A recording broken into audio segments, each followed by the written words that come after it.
Today we're going to be looking at moments that they were never supposed to get away with, but somehow did. So instances where they actually did get caught will not be included. These are only times where they successfully got away with it, like Kevin Durant did right here, as hard as it is to believe. Out. Absolutely he's out. Wow. How do you miss that? Fortunately, it actually didn't end up costing them the game, but unfortunately, the same can't be said for Portland. Now, this one isn't nearly as obvious as the KD one, but boy did it hurt way more, at least for me anyways. Back in 2017, the Wizards were visiting the Blazers. With the game in overtime and only about 6 seconds left, I thought there was a good chance my Blazers were gonna walk away with the victory. But then, heartbreak happened. Not only did Markieff Morris knock down the game winner, but he did it in a way that made me go to bed absolutely furious. What the referees failed to see was that Markieff Morris's foot was on the line when he caught the ball.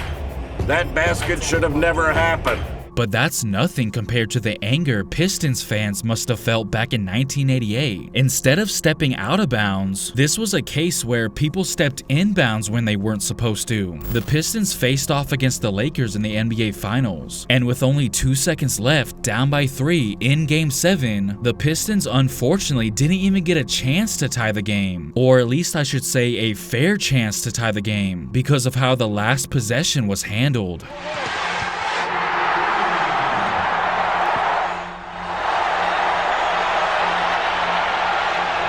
The game ends. The Lakers have won it. As you can see, people already started to pour out on the court before the game was officially over. 2 cameramen can be seen here blocking Bill Laimbeer's vision while he was trying to inbound the ball, with pretty much the entire Lakers bench getting in the way as well. Laimbeer does manage to get the ball to Isaiah Thomas, but by the looks of it, he was fouled by Magic Johnson immediately after, with an official standing right there to witness it all. But no foul was called. Several things they shouldn't have gotten away with, but did. Here's another example where some interference took place, but it was not met with any punishment. Nets assistant coach David Vanderpool deflected a Wizards pass attempt intended for Kyle Kuzma that led to a live ball turnover, and nothing was called or reviewed in the moment. He's looking, watch his head, watch the official's head. He's looking right at it. My reaction was utter disbelief. I've never seen something happen like that. And the fact that the Wizards ended up losing by only 1 point makes it look even worse. Now, Nick Nurse didn't deflect the ball or anything and did keep his hands to himself, but come on, he knew exactly what he was doing here. Tough turnover for Boston, Mark. And we wanted to talk about it. Tatum gets the basketball. Nick Nurse is on the baseline, on the sideline. He is looking like a Celtic player. He can't be in this position, so Tatum makes the mistake thinking that Nick Nurse is his teammate. To me, that's wrong. It looks like Drake is also pretty good at distracting players. Justin Holiday says that he didn't even hear Drake talking in his ear, but I highly doubt that. Right there, trying to help the cause. And a 5-second. Talking trash is one thing, but physically trying to impede a player is something else. Here comes Scott Foster, and right away, before even deciphering the situation, gives me a tech. Somehow, coming out of all of that commotion ended up being even. And I think a play like that should have been a little bit more there. Like Jalen said, somehow they ended up both receiving a tech. So essentially, Niang and the Sixers didn't really get penalized at all.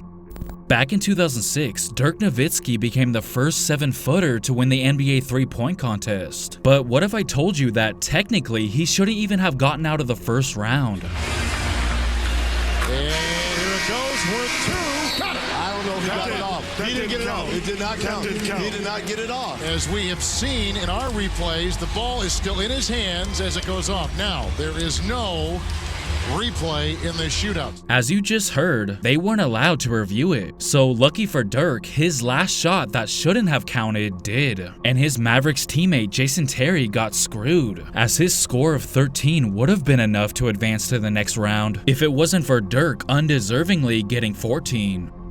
Now, I would talk about the time when Jason Kidd told one of his players to bump into him and spill his drink on the court when his team had no more timeouts, but again, I'm only talking about times where they actually got away with it. I mean, the tactic almost worked, but he ultimately got fined $50,000 as a result. However, he did get away with something just as creative back when he was a player, and I'm talking about the time he intentionally ran into the Hawks head coach Mike Woodson, a decision that ultimately paid off. And I took a look up the court and I saw the coach standing, by the three-point line.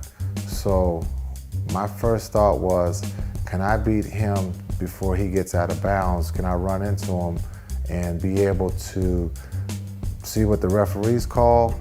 And look at you. You were like, what? Hey, I didn't do anything. What? I didn't do anything. Woody was on the court. I was just trying to figure out how to change the momentum of the game because we were losing. And Dirk, I'll never forget, Dirk goes, "You're crazy."